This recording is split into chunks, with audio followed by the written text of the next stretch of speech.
الحمد لله نحمده ونستعينه ونستغفره ونؤمن به ونتوكل عليه ونعوذ بالله من شرور أنفسنا ومن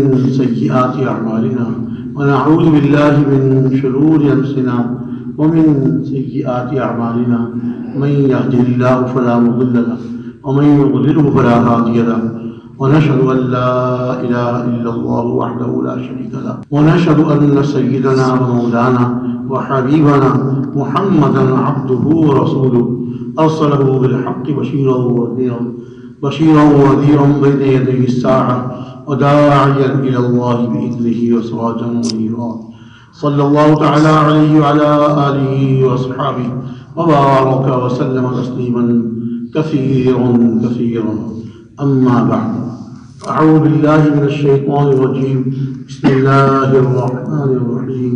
والعصر إن الإنسان لفي خسر إلا الذين آمنوا وعملوا الصالحات وتواصوا بالحق وتواصوا بالصبر.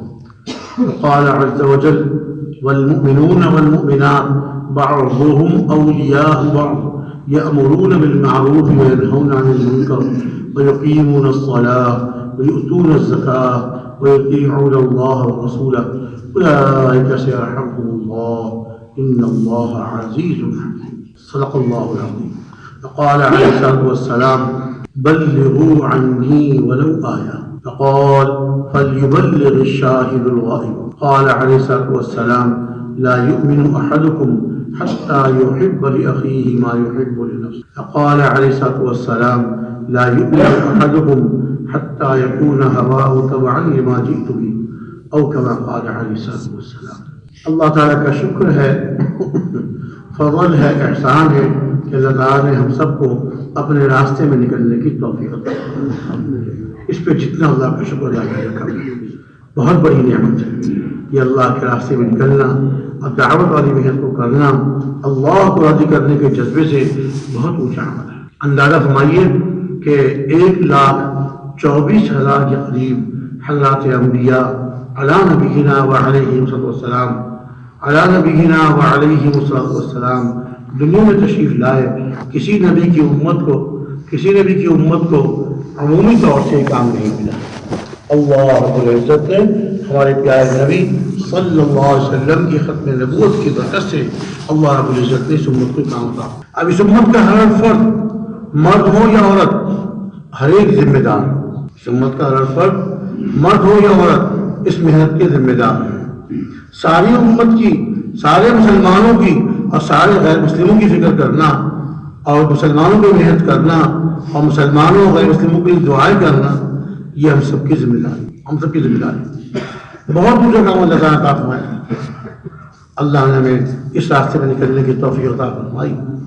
اللہ کا شکر ہے.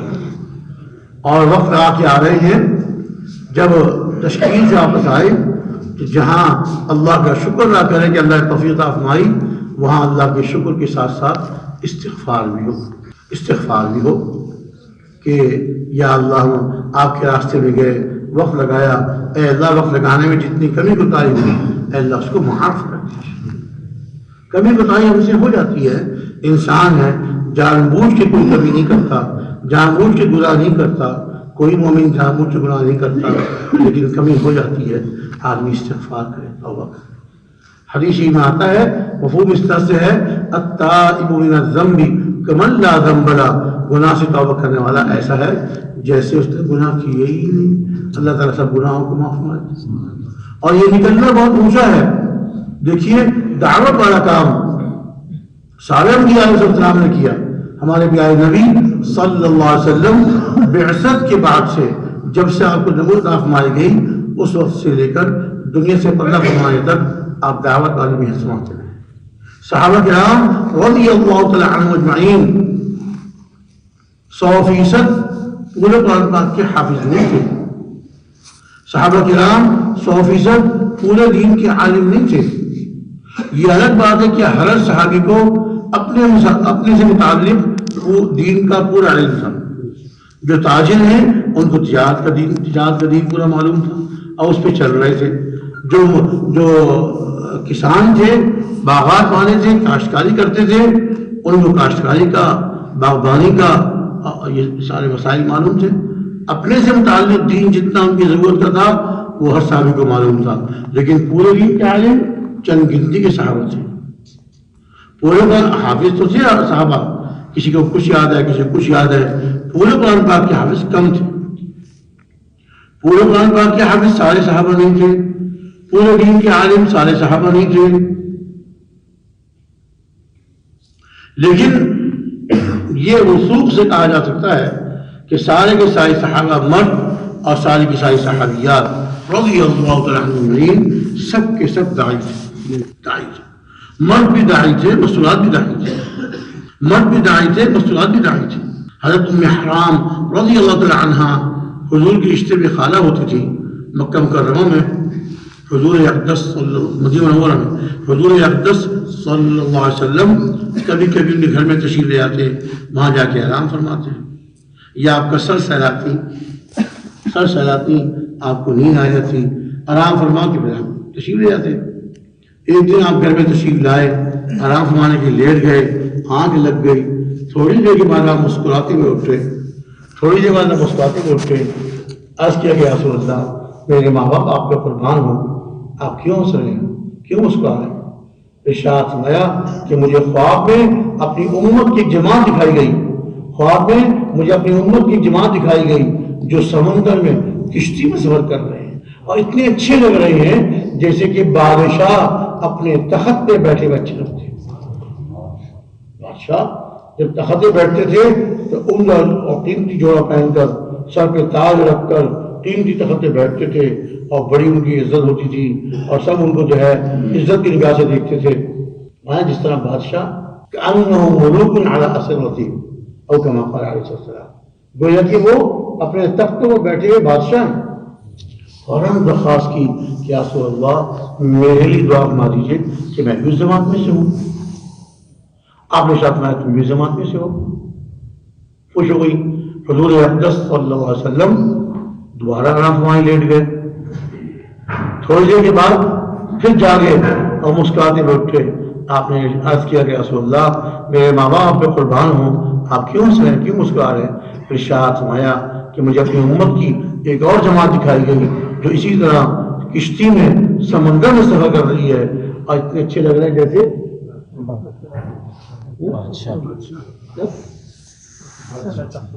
جیسے کہ بادشاہ اپنے تختوں پر بیٹھے ہوئے اچھے لگتے ہیں، اس طرح اچھا.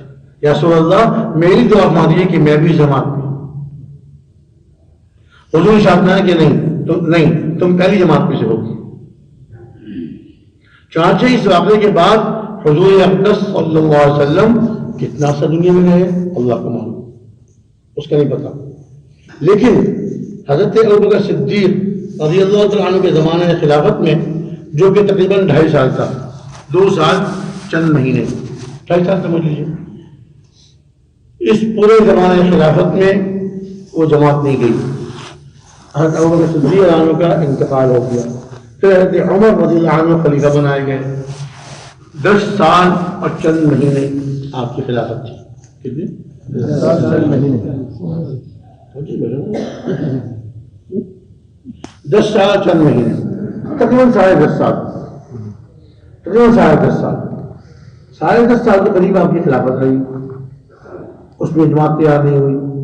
پھر حضرت عثمان رضی اللہ تعالیٰ عنہ کے زمانے خلافت میں حضرت امیر معاویہ رضی اللہ تعالیٰ عنہ نے امیر المؤمنین حضرت عثمان بن عفان ذو النورین رضی اللہ تعالیٰ عنہ سے اجازت طلب کی.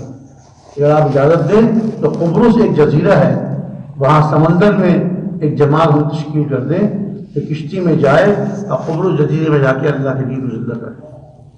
انہوں نے اجازت دے دی تو انہوں نے ایک جماعت کی تشکیل کی جس میں کہ حضرت ام حرام رضی اللہ تعالی عنہا اپنے شوہر حضرت عبادہ بن صامت رضی اللہ تعالی عنہ کے ساتھ سفر میں شریک تھی. قبرص جزیرے پہنچے، وہاں جا کے محنت فرمائی تو ان کے ہاتھ میں مسلمان تو نہیں ہوئے، صلح کر دی.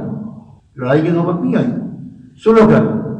چنانچہ صلح ہو گئی، انضام کر دیا، سارے انضامات کر دیے، ساتھیوں کو مقرر کر دیا، مختلف اردو پر.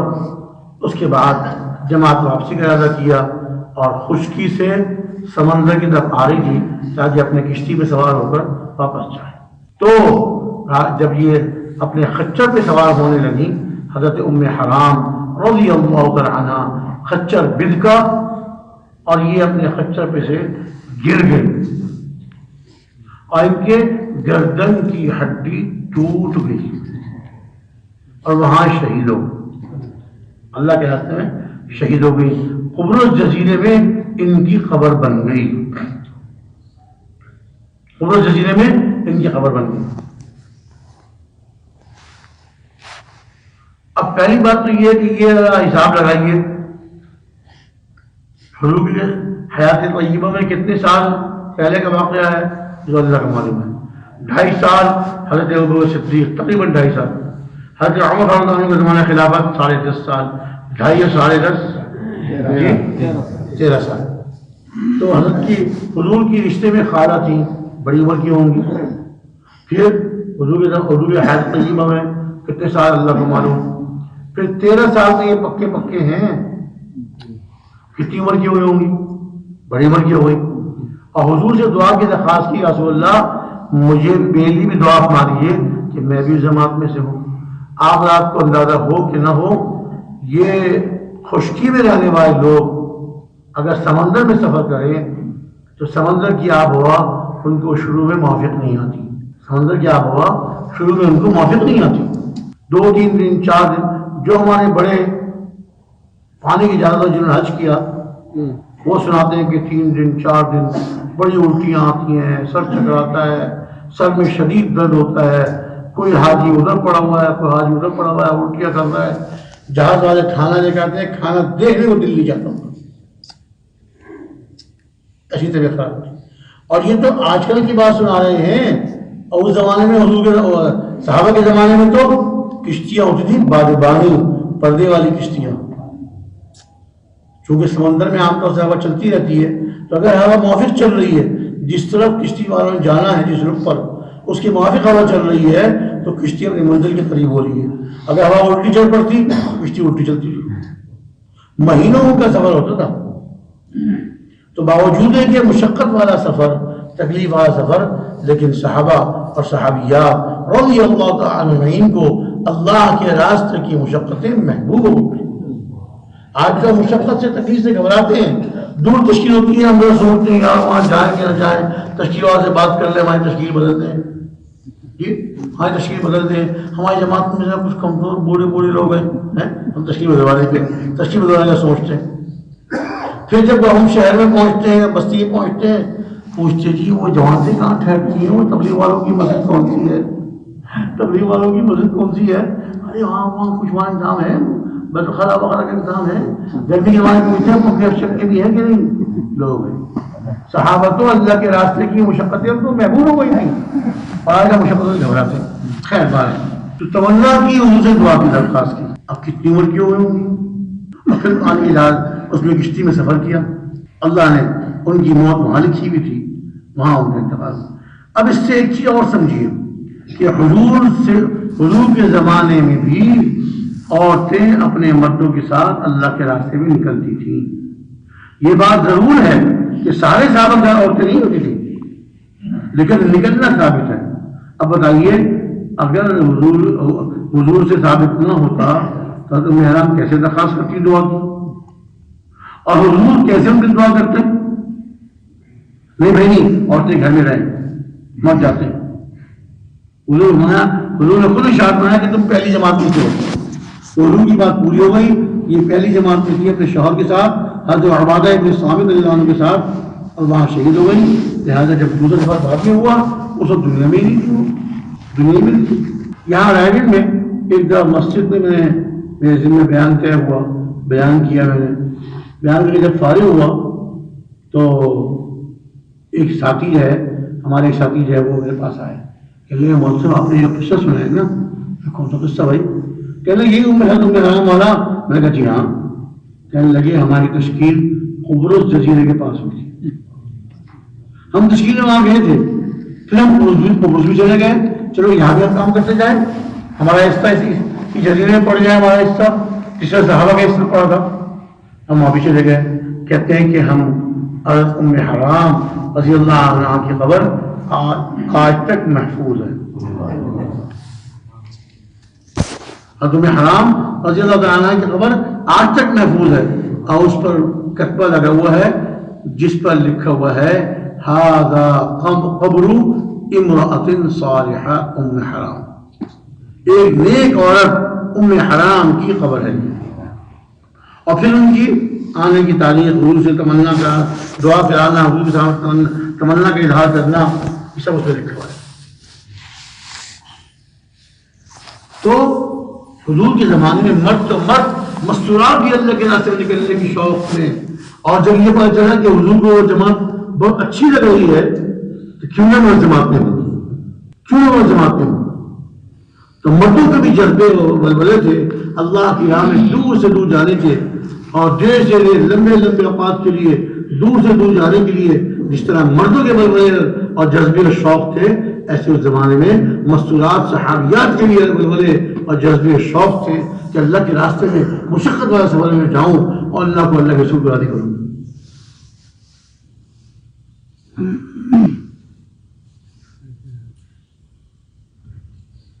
ہم بھی عزم کریں کہ انشاءاللہ تعالی ہمارے مرد بھی، ہماری مستورات بھی اللہ کے راستے میں وقتاً فوقتاً مشورے سے نکلتے رہیں گے. اور مشقت، اللہ کے راستے کی مشقتوں سے گھبرائیں گے نہیں.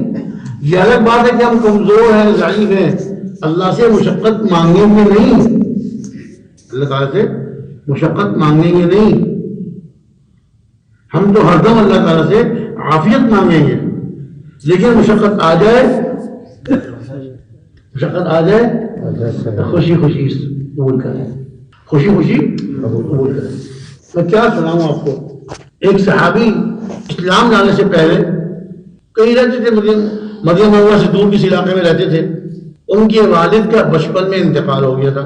چاچا نے ان کی پرورش کری، پالا پوسا، بڑے ہو گئے، جوان ہو گئے، تو ان کو اونٹ دیے، بکریاں دیں، مال مویشی دیے کہ اب تم کاروبار سنبھالو، اپنے پاؤں پہ کھڑے ہو جاؤ. انہوں نے کاروبار شروع کر دیا.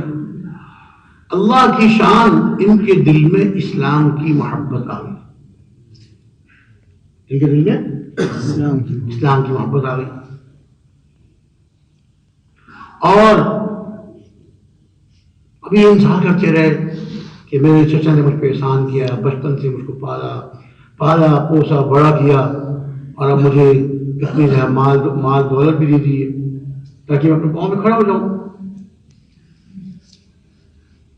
اگر میرے چچا بھی اسلام میں آئے، ہمارا پورا خاندان مسلمان ہو جائے گا، اللہ کے عذابوں سے ہم بچ جائیں گے، دولت کے عذاب سے بچ جائیں گے. وہ انتظار کرتے رہے، ایک عرصے تک انتظار کرتے رہے، لیکن چچا کے دل میں اسلام کی محبت نہیں آئی. پھر ان کے دل میں خیال آیا کہ بھئی میں کب تک انتظار کرتا رہوں گا، ایسا نہ ہو کہ میری موت آ جائے، ایسا نہ ہو میری موت آ جائے اور میں اسلام کے بغیر، ایمان لائے بغیر دنیا سے چلا جاؤں اور ہمیشہ ہمیشہ کی دوزخ میں چلا جاؤں. یہ خیال آیا، انہوں نے فیصلہ کر لیا کہ چچا مسلمان ہوتے تو ہو، نہیں ہوتے تو نہیں ہو، میں تو جاؤں. فیصلہ کر لیا، اور یہ فیصلہ کر کے اپنے چچا کے پاس آئے اور چچا سے کہا کہ چچا، میرے دل میں تو اسلام کی محبت آ چکی ہے، اور میں ایک عرصے سے انتظار کر رہا تھا کہ اللہ کرے آپ کے دل میں بھی یہ محبت آ جائے اور آپ کو بھی اسلام کو شوق پیدا ہو جائے اور آپ مسلمان ہو جائیں تو الحمدللہ پورا خاندان ہمارا مسلمان ہو جائے گا. لیکن میں اتنے عرصے سے انتظار کر رہا ہوں، آپ کے دل میں ذرا سے بھی اسلام کو شوق پیدا نہیں ہوا. اب میں نے فیصلہ کر لیا ہے کہ پتہ نہیں میری موت آ جائے اور میں اسلام لانے سے پہلے مر جاؤں. چنانچہ اب میں نے فیصلہ کر لیا ہے کہ آپ مسلمان ہوں یا نہ ہوں، میں تو جاؤں. بس یہ سننا تھا کہ چاچا آگ بگولا ہو گیا، اس کا پارا، غصے کا پارا ایک دم آسمان تک پہنچ گیا.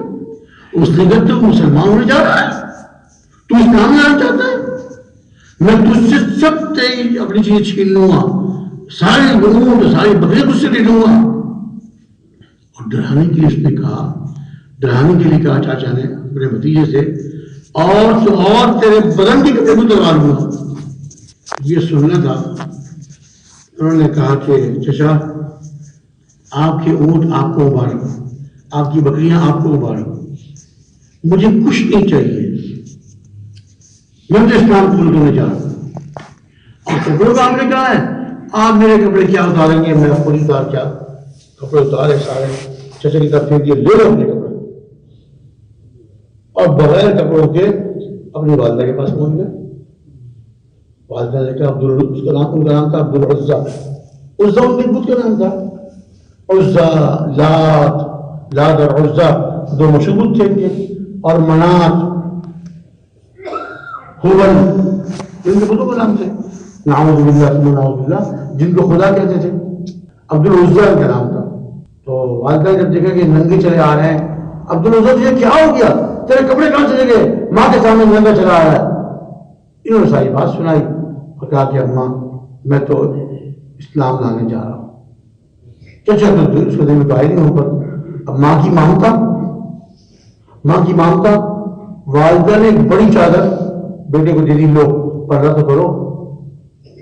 چادر بڑی تھی، انہوں نے بیچ میں سے دو ٹکڑے کیے اس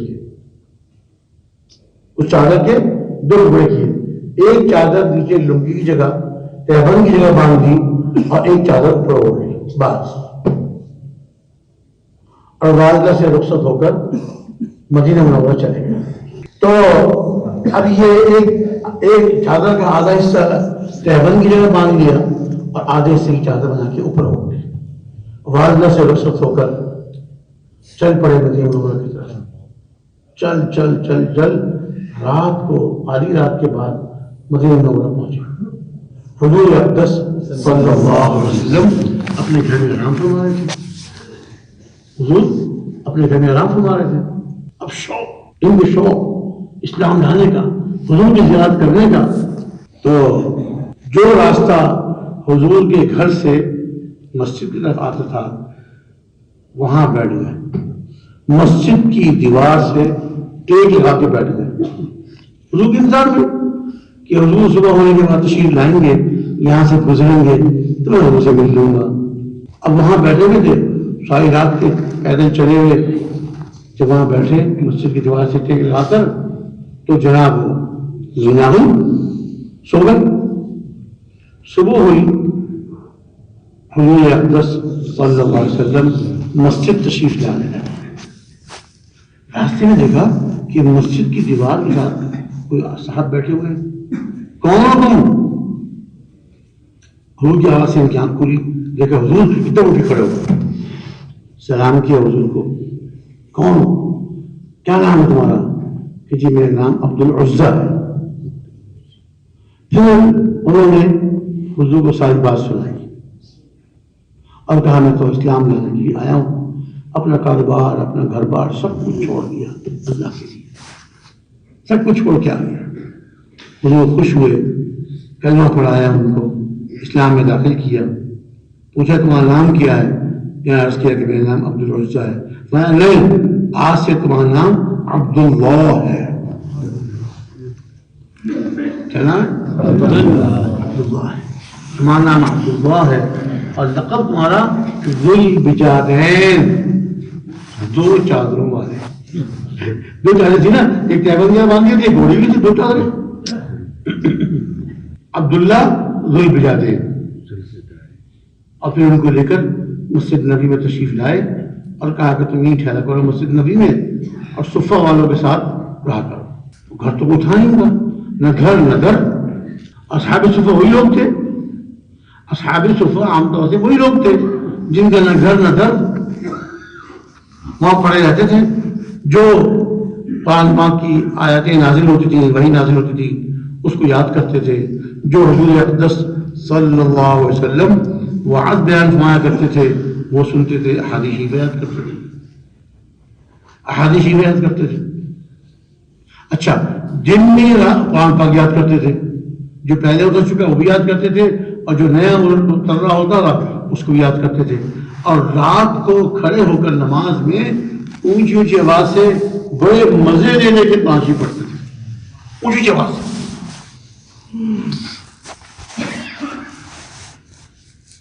کون تھے یہ؟ کون تھے بھیا؟ آگے بولو نا۔ عبداللہ ذوالبجادین۔ ایک دن حضرت عمر رضی اللہ عنہ کے پاس سے گزرے، فرمانے لگے اس شخص کو کیا ہو گیا، یہ اتنی اونچی آواز سے قرآن پڑھتا ہے اور دوسرے نماز پڑھنے والوں کی نماز میں خلل پڑتا ہے۔ حضور اقدس صلی اللہ علیہ وسلم نے اپنے حجرہ شریفہ میں حضرت عمر کی آواز سن لی، بھائی تشریف لائے، اے عمر اسے کچھ نہ کہنا، اے عمر اسے کچھ نہ کہنا، تمہیں خبر بھی ہے یہ اپنی ساری دنیا کو، مال دولت کو، سب کو اللہ کے لیے، اللہ کے رسول کے لیے چھوڑ کر آ گیا ہے، اسے کچھ نہ کہنا۔ اب تو ڈر گئے کہ حضور نے فرما دیا چپ۔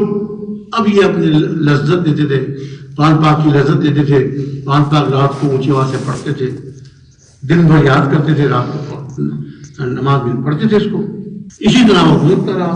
پھر غزوہ تبوک کا موقع آ گیا، غزوہ تبوک کا موقع آ گیا۔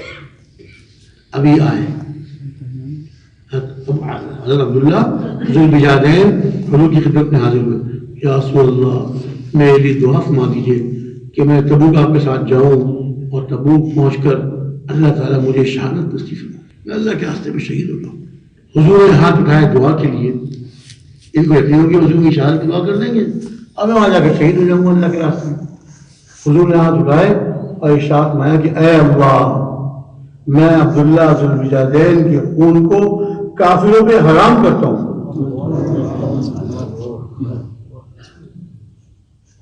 آئے تھی شہادت کی دعا کرانے کے لیے، اور حضور دعا مانی کہ اللہ میں اس عبداللہ ذوالبجادین کے خون کو کافروں پہ حرام کرتا ہوں۔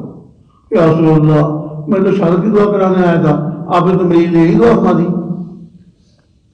رسول نے فرمایا عبداللہ سنو، تم ہمارے ساتھ تبوک کے نکلے اور چلتے چلتے تبوک پہنچ گئے، اور تبوک پہنچ کے تم کو بخار چڑھ جائے اور بخار تیز ہو جائے اور تیز ہو جائے اور تیز ہو جائے، حتیٰ کہ اسی بخار میں تمہارا انتقال ہو جائے، تب بھی تم شہید ہو گئے۔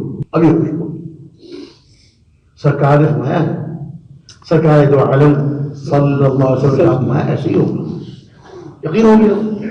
اور چنانچہ ایسے ہی ہوا، تبوک پہنچ گئے حضور کے ساتھ، وہاں ٹھہرے ہوئے تھے، بخار چڑھ گیا، بخار تیز ہو گیا اور تیز ہو گیا اور تیز ہو گیا، حتیٰ کہ اسی بخار میں ان کا کیا ہو گیا؟ انتقال۔ تبوک میں انتقال ہو گیا۔ حضرت عبداللہ بن مسعود رضی اللہ عنہ بڑے اونچے صحابی ہیں، مانتے ہیں کہ میں تبوک میں قبرستان کے سامنے سے گزر رہا تھا تو مجھے دور سے کچھ روشنی نظر آئی، میں نے کہا قبرستان میں کون آیا، کس کو دفن کر رہا ہے؟ میں قبرستان کے اندر چلا گیا، جا کے کیا دیکھتا ہوں کہ جناب رسول اکرم صلی اللہ علیہ وسلم خود بنفس نفیس قبر میں اترے ہوئے ہیں اور ارشاد مارے ہیں حضرت ابوبکر حضرت عمر فاروق رضی اللہ عنہ سے، لاؤ اپنے دوست کو مجھے دو تاکہ میں سے قبر میں پاؤں۔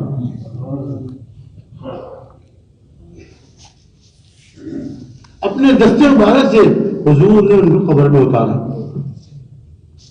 اور اپنے دستے مبارک سے ان کی لحد پہ اینٹیں رکھی،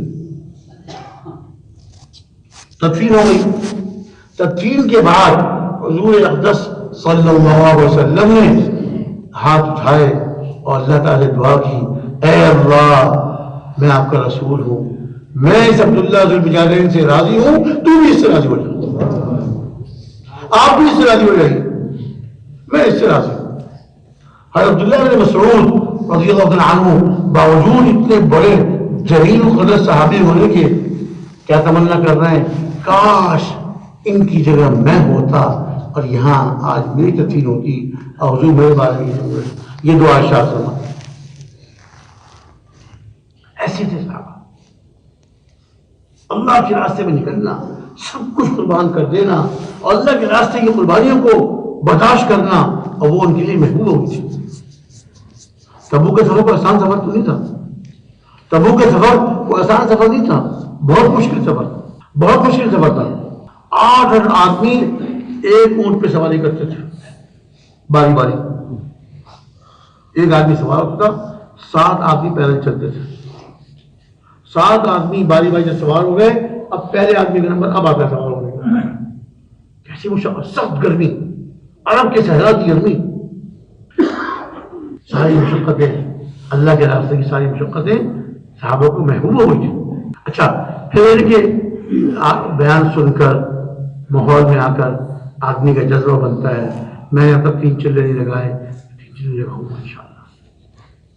میں دیجے لگا چکا تھا، مستورات میں وقت لگایا، وہ بھی لگا لیے الحمدللہ، انہوں نے لگا لیے، تو چلے لگا رہا ہوں، یہ پہلے لگا چکا ہوں، 7 مہینے انشاءاللہ تیاری کرتا ہوں، جاؤں گا۔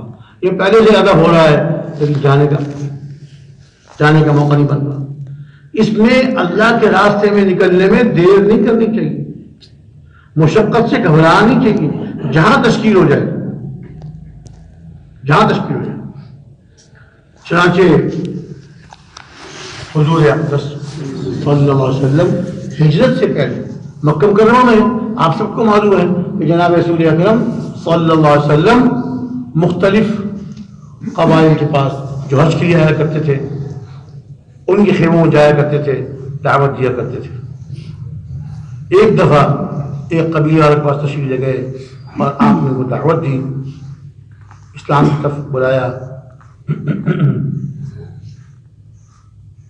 تو وہ سارے قبیلے والے جو وفد بن کے آئے تھے حج کے لیے، ان سب نے آپ کی بات سنی، سن کے خوش ہوئے۔ آپ نے دعوت دی کہ اسلام قبول کر لو، ہونے کا بات یہ ہے کہ آپ کی بات ہمیں بہت اچھی لگی، اور جس کی آپ دعوت دے رہے ہیں وہی بہت اچھی بات ہے، لیکن اس وقت جو ہے ہم اپنے سرداروں سے، اپنی قوم سے دور ہیں، ہم واپس جائیں گے، اپنے سرداروں سے مشورہ کریں گے، پھر اگر وہ اجازت دیں گے تو مسلمان ہوں گے، اگر اس سال آئیں گے ہم مسلمان ہو جائیں گے۔ حضور نے پھر دعوت دی ان کو، حضور نے پھر دعوت دی۔ اچھا، جب آپ نے دعوت دی، دوبارہ دعوت دی ان کو، تو اسی قبیلے میں سے ایک نوجوان جن کا نام تھا میسرہ، وہ کھڑے ہو گئے، اپنی قوم سے کہا کہ دیکھو کتنی پیاری باتیں کر رہے ہیں، کیسے اچھی باتیں کر رہے ہیں، میرا مشورہ یہ ہے ان کی بات مان لو، ان کی بات قبول کر لو۔ قوم والوں نے کہا کہ بات نہیں تو دیکھو اپنے سرداروں سے پوچھے بغیر تو ہم کچھ نہیں کر سکتے نا، واپس جائیں گے، اپنے سرداروں سے مشورہ کریں گے، اور پھر ان کے مشورے سے مشورہ کر کے پھر اسلام قبول کریں گے۔ تو انہوں نے کہا کہ میسرہ نے کہا کہ دیکھو اسلام قبول کر لو، یہ بات مان لو، نہیں مانی۔ اب حضور کو تھوڑی سی امید ہوئی شاید یہ میسرہ مسلمان ہو جائے، چلو سارے لوگ مسلمان ہوتے ایک تو ہو جائے۔ آپ نے اس کو ایک دعوت دی، میسرہ نام پوچھا، بتایا میسرہ تمہارے قبیلے والے مسلمان نہیں ہو رہے، تمہارے دل میں تمنا ہو رہی ہے تم تو مسلمان ہو جاؤ۔ یا رسول اللہ، آدمی اپنے قبیلے کے ساتھ ہوتا ہے، اپنے خاندان والوں کے ساتھ ہوتا ہے، میں اکیلے کیسے مسلمان ہو سکتا ہوں؟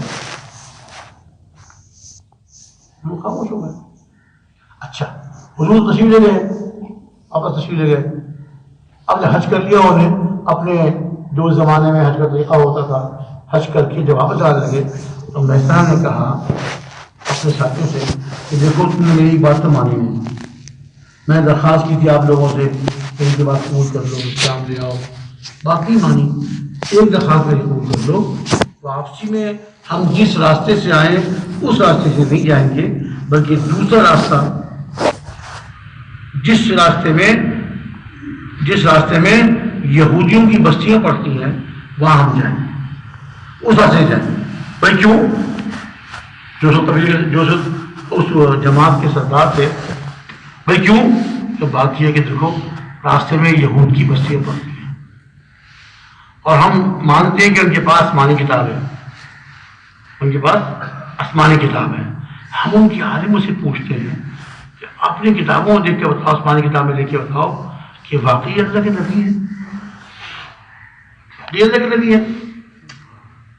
ان سے پوچھتے. خیر قبیلے والا شروع میں تو قبول نہیں کیا، پھر ان کی اصلاح پر مان گیا. واپسی کے راستے اختیار کیا جہاں یہود کی بستیاں، کہ یہود کو مکہ مکرمہ والے اور آس پاس کے کفار قبائل ان کا احترام کرتے تھے اور یہ سمجھتے تھے کہ وہ تو سچے مذہب والے ہیں، ان کے پاس آسمانی کتاب ہے.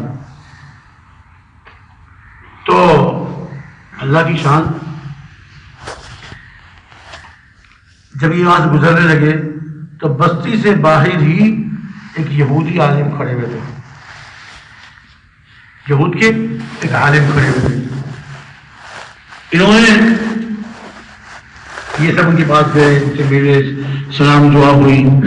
پھر ان سے پوچھا کہ آپ سے ہم کچھ سوالات کرنا چاہتے ہیں. پوچھو. انہوں نے کہا ہم حج کر کے آ رہے ہیں، وہاں ہم ایک نوجوان خوبصورت نوجوان ملے تھے اور انہوں نے بتایا تھا کہ میں اللہ کا نبی ہوں، اللہ کا رسول ہوں، اور تو اللہ کو ایک مان لو. جو دعوت دی آپ نے دعوت دی تھی ان کو سنائی. ٹھہر جاؤ، میں اپنے گھر جاتا ہوں، آسمانی کتاب جو میرے پاس ہے وہ لے کے آتا ہوں، پھر تم سے بات کروں. ٹھیک ہے ہم نہیں جا رہے. وہاں انتظار کیا، بیٹھ گئے.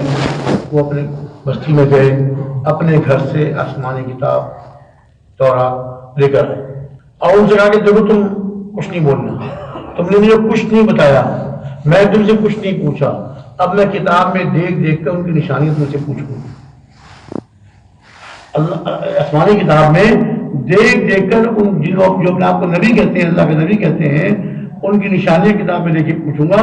تم مجھے اتنا بتاتے جانا ان کی یہ نشانی تھی، یہ نشانی تھی، یہ نشانی تھی یا نہیں. ٹھیک ہے. اب وہ آسمانی کتاب کھولی اور حضور اقدس صلی اللہ علیہ وسلم کی جو نشانیاں تورات پہ لکھی ہوئی تھیں وہ ایک ایک کر کے ان سے پوچھتے رہے.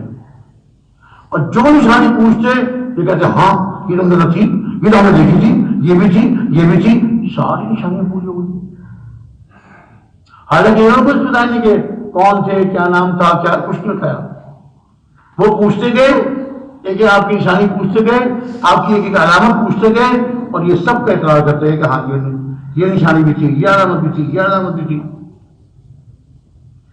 جب ساری باتوں کا اقرار کر لیا، ان یہودی عالم نے کہا کہ دیکھو وہ اللہ کے نبی ہیں اور یہ نبی آخر الزماں ہے، تو آخری زمانے میں آنے والے نبی تھے وہی ہیں.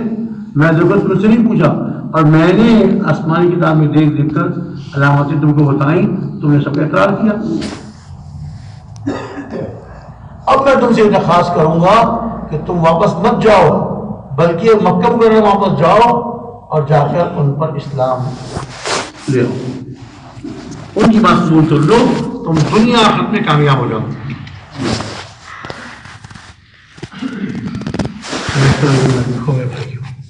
تو بات مان لو گے. اب بھی وقت ہے، مکہ مکرمہ چلو واپس، ہم ان کی بات مان لیتے ہیں، اسلام لے آئیں. اب تو تم کو تصدیق ہو گئی نا، اب تو تم کو تصدیق ہو گئی، یہودی کے عالم نے بتا دیا. قوم نے پھر کہا، کم قسمتی ان کی، پھر کہا کہ نہیں ہم تو واپس جا کے اپنے قبیلے والوں سے، اپنے سرداروں سے واپس پہنچ گئے. اب اگلے سال جب حج کا موسم آیا تو کچھ ایسی ان کی آپس میں آس پاس کے قبائل سے لڑائی ہو گئی. ان کے مکہ مکرمہ جانے کا راستہ غیر محفوظ ہو گیا. سرداروں نے کہا اس سال حج کے لیے ہمارے قبیلے کا کوئی فرق نہیں جائے گا. دوسرے سال، تیسرے سال، کئی سال گزر گئے، نہیں جا سکے. پھر جب حضور اقدس صلی اللہ علیہ وسلم مکہ مکرمہ فتح ہوا، حضور مکہ مکرمہ ٹھہرے ہوئے تھے. ایک نوجوان آئے، حضور کو سلام کیا. حضور مجھے پہچانا آپ نے؟ حضور نے ان کو غور سے دیکھا، فرمایا میں سلام. پوچھے رسول اللہ مجھے پہچانا آپ نے؟ حضور نے غور سے دیکھا، فرمایا میں سلام، کہ جی یا رسول اللہ، اور فوراً کلمہ پڑھ کے مسلمان ہو. حالانکہ اس وقت بات ہوئی تھی مکہ مکرمہ میں، جبکہ آپ نے ہجرت نہیں فرمائی تھی، اور مکہ مکرمہ فتح ہوا 8 ہجری میں. اتنا عرصہ پھر خیر وہ مسلمان ہو گئے، صحابی ہو گئے. حضور نے پوچھا کہ تمہارے ساتھ جو اس وقت لوگ آئے تھے وہ آئے ہیں ابھی؟ وہ کہاں ہیں؟ کہنے لگے یا رسول اللہ اتنے عرصے میں ایک ایک کر کے ان سب کا انتقال. جب اس وقت اتنے سال پہلے ہم آئے تھے، آپ نے دعوت دی تھی، میں اپنی قوم سے کہا تھا کہ دیکھو مان لو ان کی بات. یہودیوں کی بستی سے گزرے، وہاں میں نے ان سے کہا کہ دیکھو اپنی موقع ہے واپس چلو اسلام لے آؤ. ان کی قسمت میں اسلام نہیں تھا، وہ بغیر اسلام لائے ہوئے دنیا سے چلی گئی. مجھے اللہ نے ہدایت دی تھی، میرے مقدر میں یہ خوش قسمتی تھی، میں اب آیا اور آپ کے حق مسلمان ہوں. دیکھیے اللہ کے راستے میں نکلنے میں اور دور سے دور جانے میں کوئی سوچ بچار نہیں کرنی چاہیے. انتظام پورا کریں، گھر والوں کے لیے انتظام کر کے جائیں، معقول انتظام کر کے اپنے راستے کا سفر پورا لے کر، زیادہ سفر پورا لے کر پھر اللہ کے راستے میں نکلیں. لیکن نکلنے میں پھر معمولی عذر کی وجہ سے، معمولی رکاوٹ کی وجہ سے مؤخر نہ کریں. کچھ پتہ نہیں. میں آپ کو کیا بتاؤں، آج ہی ہم بنگلہ دیش سے واپس آئے ہیں. وہاں پرانوں کا جوڑ تھا، تشکیل تھی. وہاں ایک ساتھی کے انتقال کی عجیب خبر سنی. ہمارے وہاں کی جو جیسے یہاں پاکستان میں مشہور تھا اس زمانے میں کہ پاکستان میں حاجی عبدالوہاب صاحب ہے، اب بنگلہ دیش میں مشرقی پاکستان میں حاجی عبدالمقید صاحب ہے. وہاں کے بزرگوں میں سے تھے حاجی عبدالمقید. اور وہاں کہا کرتے تھے یہ بنگال کے حاجی عبدالوہاب صاحب ہیں. ریون کے عبدالوہاب صاحب تو وہ ہیں، اور بنگال کے حاجی عبدالوہاب صاحب حاجی عبدالمقید صاحب. خیر وہ تو کب کے انتقال کر گئے، ہمارا حصہ کا بھی انتقال ہو گیا. ان کے بڑے بیٹے مودی عبدالوکیل یہ بہاولپور میں پڑھتے رہے. میں اور ہم دونوں ساتھی تھے، بابو اکٹھا پڑھتے رہے ہم لوگ. مولانا محمد احمد صاحب رحمۃ اللہ علیہ کے والد صاحب حضرت مفتی فاروق احمد ایوبی صاحب رحمۃ اللہ علیہ، ان کے پاس پڑھتے رہے. اب جب بنگلہ دیش گیا تو مجھے پتہ چلا کہ میرے بچپن کے ساتھی ہم سبق ان کا انتقال ہو گیا. اوہو اچھا. میں نے کہا بھائی میں تو ان کے بیٹے کے پاس تعزیت نہیں جانا ہے. خیر مشورہ سے اجازت لے کے میں گھر گیا، بیٹے سے ملا. میں نے کہا وہ بیمار ہو گئے تھے؟ وہ کہنے لگے نہیں بالکل ٹھیک تھے. فلیٹ والی بلڈنگ تھی، اس میں ایک فلیٹ میں رہتے تھے. کہنے لگے فلیٹ اس میں بلڈنگ میں ہی مصلی بنا ہوا تھا بلڈنگ والوں کے لیے نماز کے لیے. تو مصلی میں وضو کر کے گئے، مصلی میں ظہر کی نماز پڑھی اور نماز پڑھ کر گھر آنے کے بجائے بلڈنگ سے لفٹ کے ذریعے نیچے گئے. نیچے دکان تھی، ضروریات کے سامان تھی، وہاں سے سامان خریدا. یہ چیز دے دو، یہ چیز دے دو. آخر میں کہا کہ یہ چاول بھی دے دو، یہ چاول رکھے ہوئے نا یہ بھی دے دو چاول، جس سے بھی کیا ہوا. بس اتنی بات کیے اور دھڑام سے نیچے گرے اور جب میں سن کے آیا. میں نے کہا وہ تو کامیاب ہو گئے، اس لیے کہ وضو کر کے نماز پڑھ کے آئے. اور جو باوضو جس کا انتقال ہوتا ہے وہ تو شہید مرتا ہے. جس کا وضو کی حالت میں انتقال ہو، جس کا جو باوضو انتقال کرے تو شہید مرتا ہے. اب دیکھیے کچھ پتہ نہیں کب بلاوا آ جائے، کہاں آ جائے، کس وقت آ جائے. سودا خریدے گھر کے لیے، اپنے گھر کے لیے پرچون کی دکان سودا خرید رہے ہیں. آخری جملہ جو انہوں نے کہا ہے کہ چاول، یہ چاول بھی دے دو، بس اتنا کہہ کر زمین پہ گر گئے اور انتقال ہو. دکاندار پریشان ہو گیا کہ میرے کو کام میں لگ جائے. اس کی دکان پہ کیمرے لگے ہوئے تھے.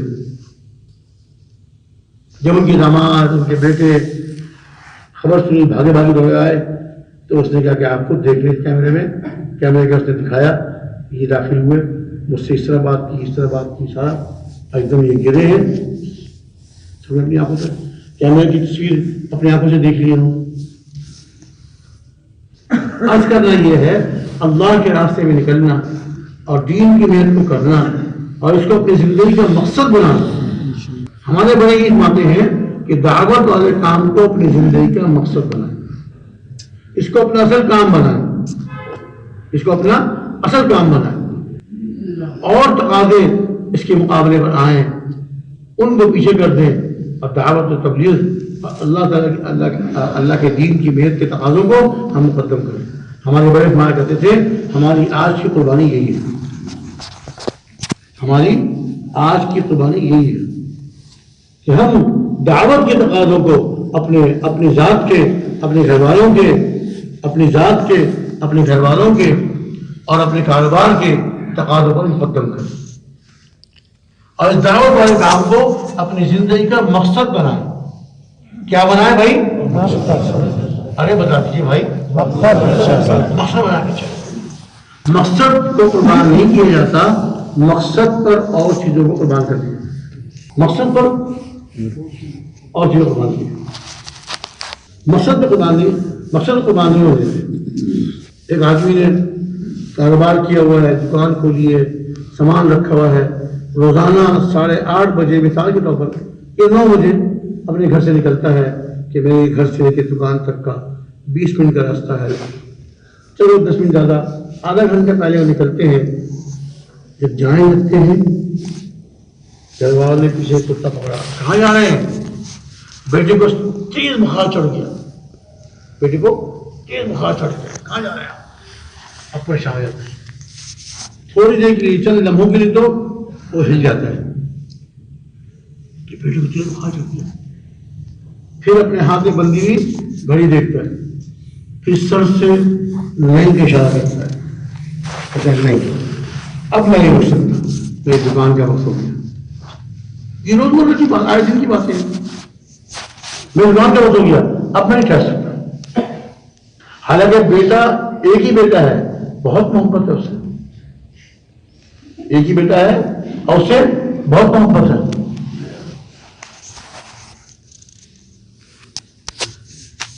کہتے ہیں کہ بیوی سے کہتے ہیں کہ میں دکان جا رہا ہوں، دکان جا کر جو دکان میں کام کرتا ہے لڑکا اس کو بھیج دوں گا، وہ آپ کے بیٹے کو ڈاکٹر کے پاس لے جائے گا، دوائی لا کر دے گا. میں اب نہیں رک سکتا. دکان والا، کارخانے والا، جو بھی جس چیز کو مقصد بنایا ہے، جس کام کو مقصد بنایا ہے، اس کو قربان نہیں ہونے دیتا اور چیزوں کو قربان کرتا. ہمارے بڑے باتیں کہ اس طرح ہم دعوت تبلیغ والے کام کو، حضور اقدس صلی اللہ علیہ وسلم والی محنت کو اپنی زندگی کا مقصد بنائیں، اس کو اپنا اصل کام بنائیں. اور یہ یقینی بات ہے جب اس کو اپنا مقصد بنا لیں گے، اس کو اپنا اوڑھنا بچھونا بنا لیں گے، جینا مرنا اس کام کے ساتھ کر لیں گے، جیوں گا تو اس کام کو کرتے کرتے، اور جب میری موت آئے گی تو اس کام کو کرتے کرتے موت آئے گی. پھر اللہ رب العزت کی مدد ہے آپ کے ساتھ، اور کام جو چلا کرتے ہیں وہ اللہ آپ کی مدد سے چلا کرتے ہیں. کام جو چلا کرتے ہیں اللہ کی مدد چلا کرتے ہیں.